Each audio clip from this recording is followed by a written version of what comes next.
pemerintah Kota Palembang tentu turut berduka cita atas musibah yang dialami oleh para pedagang yang memang kita dengar informasinya terjadi semalam ya. Dan Pak Gubernur kan sebenarnya sudah datang, tapi sampai sekarang memang kondisinya kita belum mendapatkan petunjuk lebih lanjut. Akan tetapi tugas kami pemerintah Kota Palembang untuk memastikan para pedagang ini tidak sendirian menghadapi persoalan ini.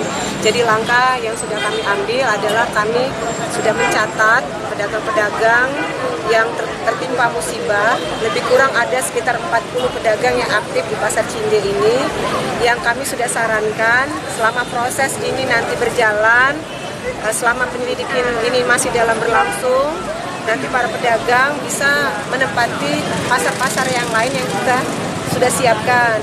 Ada pasar 26 yang kita masih memiliki banyak sekali lapak kosong, ada pasar Palimo yang juga nanti bisa ditempati, ada juga pasar Kubah. Jadi silakan mereka kalau selama proses ini masih berlangsung, kalau mereka tetap ingin berdagang, tetap ingin berjualan, karena kehidupan kan masih tetap harus berjalan, mereka nanti bisa kita bantu untuk kita alokasikan di sana, kita gratiskan, tidak ada beban biaya.